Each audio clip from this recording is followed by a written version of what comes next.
Morning! Madnin! Welcome to the India Explained podcast, recorded in London and San Francisco. One take, unscripted, no rehearsal.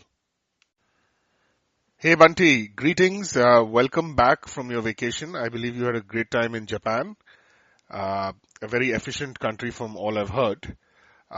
So speaking of efficiency, one of the things this Modi government had promised was setting initiatives into motion that would just make everyone's lives more organized. And part of that thrust is reforming the bureaucracy, initiating various projects. Now we know that some of those have run into controversy like Aadhaar, specifically with regard to its security. There's something else that, was on the radar a couple of weeks ago, which Aayush pointed out. This is a piece in NDTV on July 20th, which says a 156 million project Insight is being launched. The government will begin amassing a warehouse of virtual information from social media sites as it looks to match residents' spending patterns with income declarations. Now, let Aayush just describe what this is about, and after he does that, we can just take the discussion forward. So Bloomberg reported a few days ago that the government of India is planning Project Insight, an ambitious 1,000 crore scheme where it will mine social media and to look at people's spending patterns and see if the way they spend corresponds with the amount they've paid up as tax.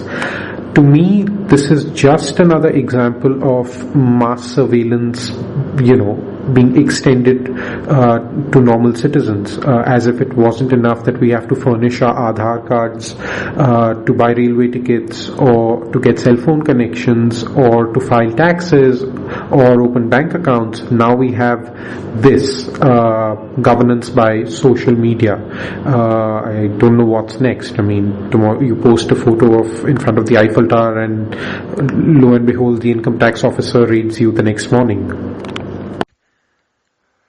Alright, so Aayush points out that the key to Project Insight is the government is going to look and see that if there is consistency between your spending patterns and what you have reported or been reporting as your taxes connected to your Aadhaar number. And if there's a discrepancy, then presumably some kind of action would be taken. And as Aayush already notes, that, he sees this, I think quite rightly, as just another form of the kind of surveillance imperative that seems to inform many of the actions of this government. So what are your thoughts on this, Bunty? Well, obviously, clearly Aayush quite rightly has picked up on the sinister dimension of this. I would like to take a more light-hearted view of this thing. Let's step back and look at what social media behaviors generally constitute. From what I gather, again, from my limited experience, it's a wholesale attempt to project a version of your life that is about 4 or 5 steps removed from reality. Right? Okay.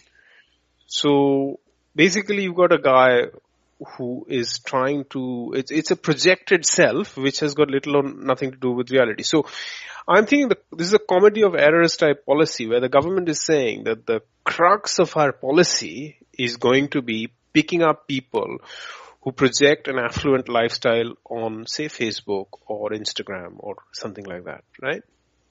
Right. But somewhere in that policy making, they've forgotten that, the Fuchkawala is projecting an image of himself that is North Delhi industrialist.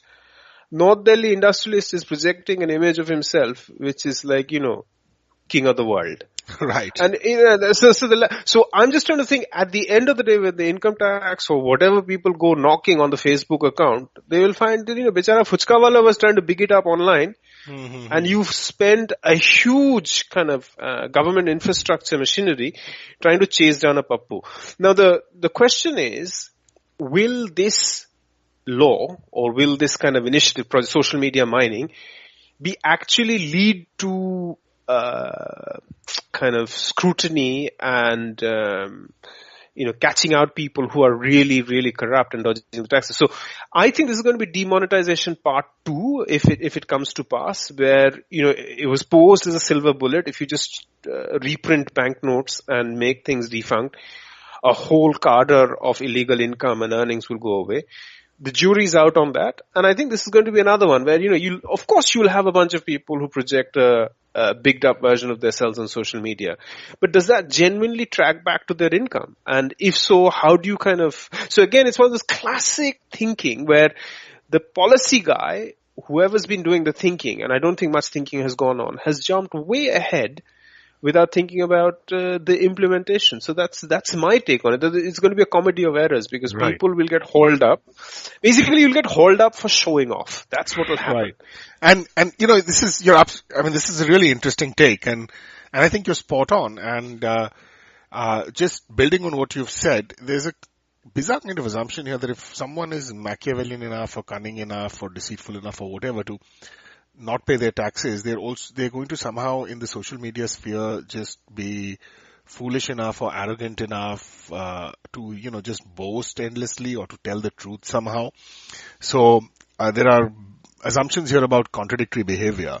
And the second point, relating to again questions of scope and scale, that even if you catch 100, 1,000, 5,000, 10,000 people who've underreported anywhere from a few crores to scores of crores or even hundreds of crores, it's just a drop in the bucket. We know what the major sources of corruption are. We know that parties don't have to declare their earnings. We know that massive amounts of wealth are hidden in real estate. Amit Shah's assets have gone up some humongous amount in 3 years, and interestingly, there was a kind of minor controversy where a couple of newspapers that ran a story about his assets increasing exponentially, they pulled down those stories from their website the next day. So what this achieves, God only knows. I think you make an interesting point, Rohit, where you are living in a state where there are certain people who are in power who have the ability to take out what is not showing off, which is a matter of fact, right? It's not that Amit Shah has been showing off on social media and you stumbled upon something. It's actual fact that this guy has got income that's disproportionate to his earnings. And when you report on that on a factual basis, those reports are scrubbed off. So that's one end of the spectrum. At the other end, you'll have some guy who's a scooter wholesaler who's trying to project a life with holiday pictures of being, king of the world. Right. And he gets rammed by an enforcement directorate.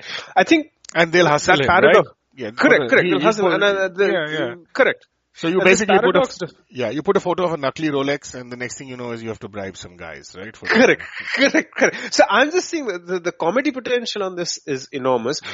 But here's the serious thing. I think in European governments and in North America, I think the nub of this idea is a very powerful thing, that by exploring through algorithms how people behave online and tracking what they post and how they post, there are a range of different measures that you can take, because that's what works in Facebook advertising or in a rudimentary understanding of it tells me that if you repeatedly like pictures of food on Facebook, then what will happen is you will be plugged with advertising for food. Now, the public health angle to that is, rather than the government plugging, a lot of the private sector organizations plugging cakes and biscuits, the Department of Health can just generally step in here and says, why don't you take more exercise? So that to me is an example of a social media mining where you've looked at the analytics and said, okay, this guy's responsive to food. There are companies trying to flog him food. As government, we should flog him a healthy lifestyle. That to me is a powerful, but I struggle to see how this kind of whole detective game on using social media analytics is going to be fruitful or viable. Yeah, no, I agree with you. And, ending on that note, I would just also say that there's an interesting link here between surveillance and morality. And the fact of the matter is that, any project through history which has sought to surveil populations has kind of invoked morality as a pretext for it, and we find the same kind of thing at work here. And this middle class anger at corruption, the BJP has very, very successfully tapped into that, for the purpose of really setting up a number of initiatives like this. Okay, assuming, I wonder if they're listening into our conversation, but maybe, we flatter ourselves by saying that. So on that note, let's end this, and we'll be back with another episode very shortly. All right, man. Take care. All right. Take care. Bye-bye.